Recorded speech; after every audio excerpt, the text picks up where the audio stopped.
Beleza, galerinha? Então vamos aqui finalizar a aula, tá? A gente viu o peroxomos. E agora a gente vai ver um pouquinho sobre a mitocôndria. A mitocôndria a gente não vai ver a parte de produção de energética. A gente está vendo aqui somente aspectos estruturais. Tudo bem? A mitocôndria, pessoal, ela é uma organela bem interessante porque ela possui seu próprio material genético e os seus próprios ribossomos. Tá? Normalmente esses ribossomos, essas estruturas são menores do que os ribossomos encontrados fora das mitocôndrias. Por isso existe uma teoria, tá? Uma teoria que fala que as células elas evoluíram através de uma simbiose com uma bactéria que tinha capacidade de produzir energia através do oxigênio molecular, tá? E a partir desse momento que ocorreu essa simbiose, as células elas tiveram a possibilidade de produção de energia de um modo mais eficaz e contínuo. Ou seja, a célula tinha então a capacidade de produzir grandes quantidades de energias, coisas que não tinha antes dessa fusão, tá? Ou dessa simbiose com isso que a gente acredita ser uma bactéria. Beleza, galerinha? A mitocôndria, assim como outras organelas, ela possui uma bicamada lipídica. Tá? A gente tem uma camada externa, uma membrana externa, e a gente tem uma membrana interna. Essa membrana interna, pessoal, a gente tem aqui estruturas que são formadas ao longo delas, que a gente chama de cristas mitocondriais, que são exatamente essas cristas que vocês estão vendo aqui. E associadas a essa membrana, que é uma membrana impermeável, estão complexos moleculares que são responsáveis pela produção de energia através de um mecanismo chamado de fosforilação oxidativa. Tá? Entre a membrana externa e a membrana interna, há um espaço chamado de espaço intramembranoso. E a membrana externa possui uma característica diferente dessa membrana interna. E a gente sabe que no final do ciclo de Krebs, ou do ciclo do ácido cítrico, são formadas enzimas doadoras de próton ou de elétrons, chamadas de Fa, de NAD, que doam seus elétrons para esse complexo molecular pertencente à membrana interna mitocondrial. Tá? E aqui ocorre um salto de prótons até produzir o ATP lá no final da fosforilação oxidativa. A gente vai ver um pouquinho sobre isso no restante dessa aula aqui. A microscopia eletrônica, a gente pode observar aqui então a mitocôndria, as cristas, tá? Interessante então que a gente tem um espaço dentro da mitocôndria que é chamado de matriz mitocondrial, tá? Que a gente acredita possuir também enzimas, moléculas, elementos diferentes do citoplasma, tá? Como a gente viu através das partículas reconhecedoras, cada endomembrana vai ter um conjunto aí interno de moléculas especiais, específicas de acordo com a sua função. Tá? Então aqui a gente tem a membrana externa, aqui a gente tem a membrana interna, a gente tem aqui uma estrutura chamada de corpúsculos elementares, tá? Eles estão associados aos complexos moleculares que são responsáveis pela síntese de energia. E aqui a gente tem a matriz. Beleza, galerinha? Como eu falei, a mitocôndria possui o seu próprio DNA, muito semelhante a um DNA circular, um DNA bacteriano. E possui alguns ribossomos também. De um modo geral, algumas estruturas da mitocôndria são produzidas pelo seu próprio material genético.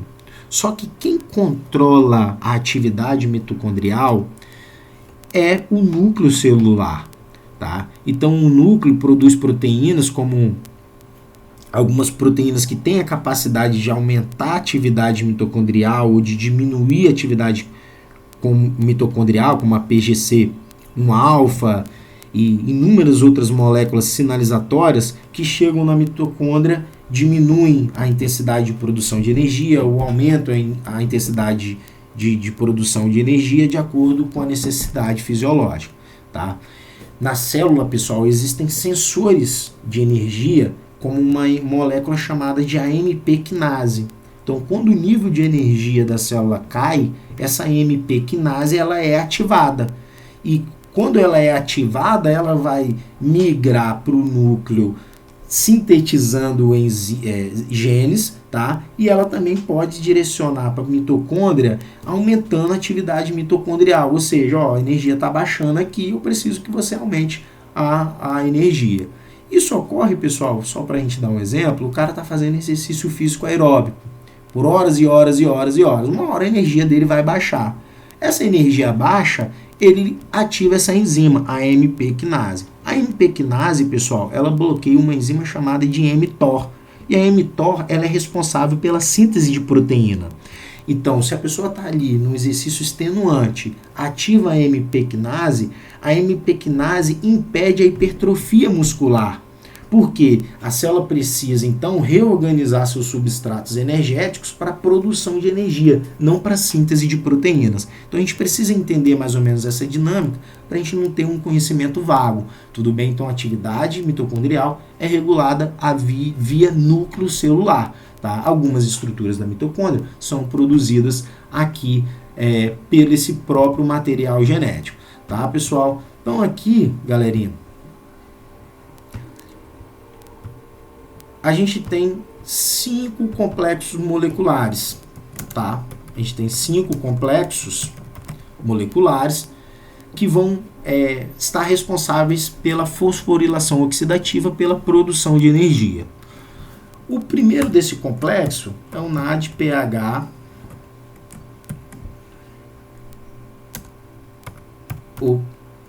oxidase, tá? Ele recebe os prótons do NADPH. Tá? O segundo complexo é uma enzima. Ele não é um complexo molecular, é uma enzima chamada de fumarato. Tá? E aí depois a gente tem a citocromo oxidase. Aí por último, pessoal, a gente tem uma enzima chamada de ATP sintase. Tá? Essa ATP sintase ela é responsável por produzir a molécula de ATP. Então, quando o nível de energia da nossa célula está baixo, tá, há um direcionamento na produção de energia e essa energia vai ser produzida através de um conjunto de reações chamado de fosforilação oxidativa. Tá?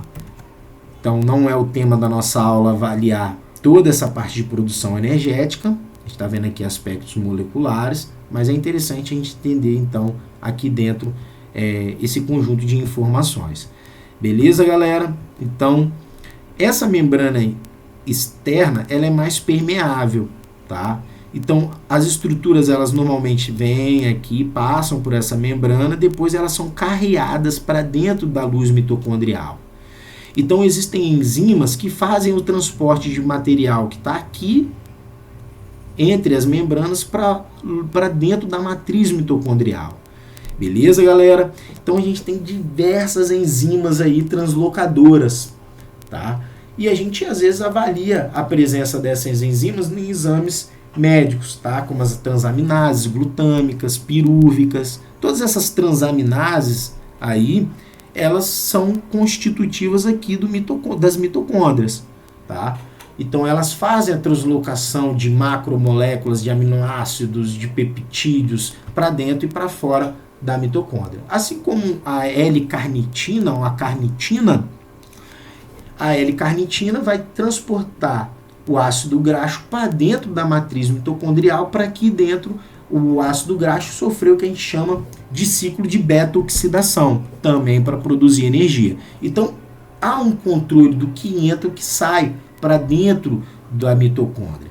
Tá? A gente tem uma membrana interna, lembrando que na membrana interna nós temos as estruturas responsáveis em produzir o nosso ATP celular.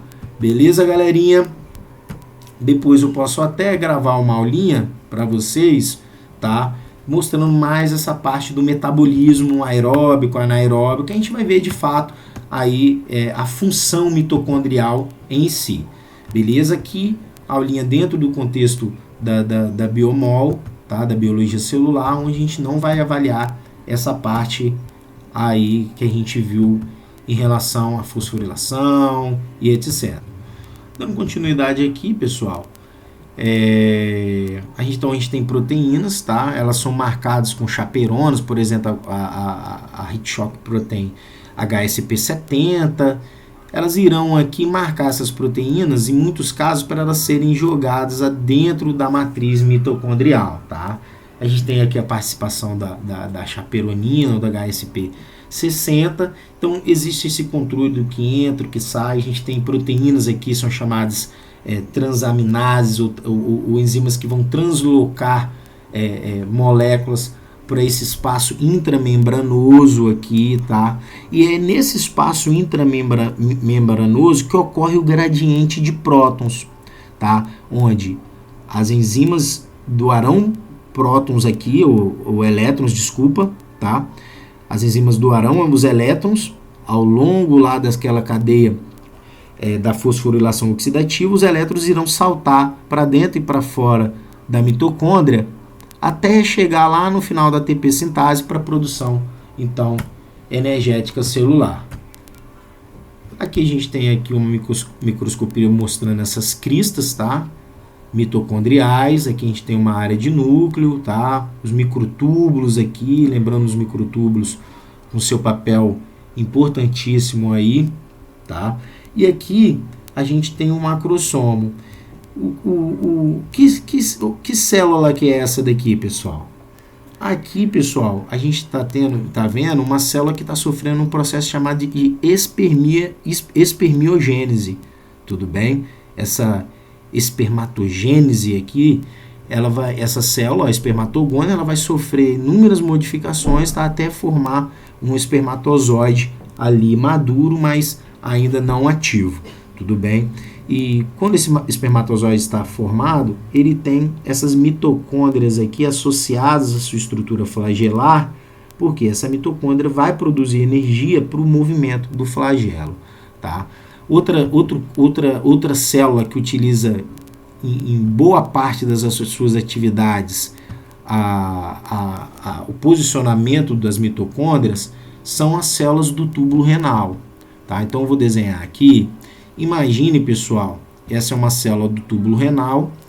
Nesse espaço aqui que vocês estão vendo, é por onde passa o ultrafiltrado, tá?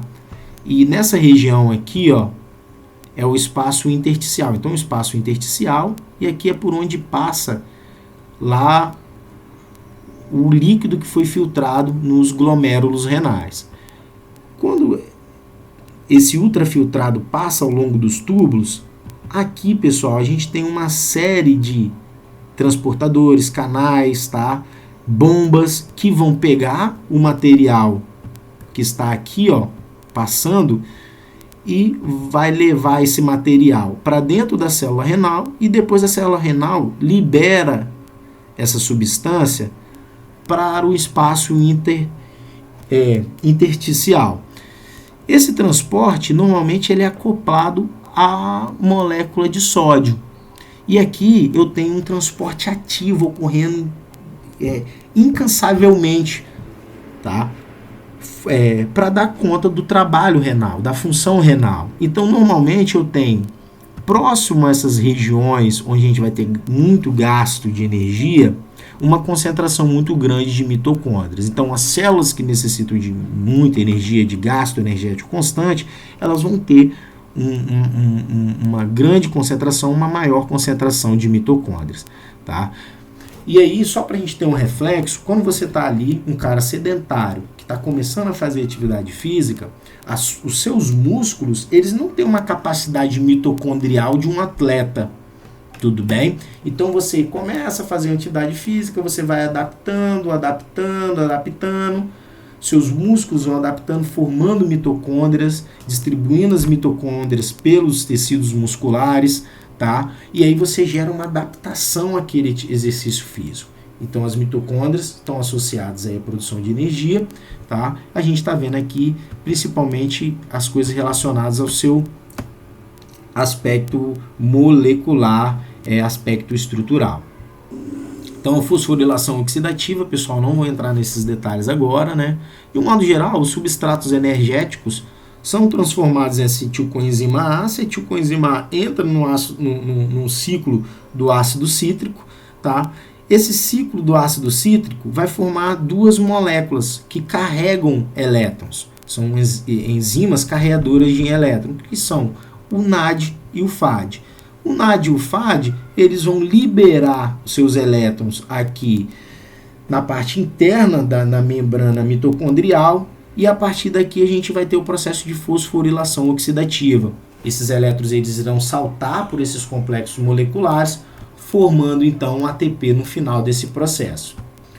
Beleza, galerinha? Então, mitocôndria responsável pela produção de energia, através principalmente da fosforilação oxidativa e pelo ciclo de Krebs, ciclo do ácido cítrico, tá? Ela possui duas membranas, uma membrana externa, uma membrana interna que está associada à sua função e uma matriz mitocondrial. Bem, espero que vocês tenham entendido a nossa aulinha até aqui, tá? A respeito do sistema de endomembranas e endereçamento de proteínas, e qualquer dúvida estou à disposição. Grande abraço aí para todos.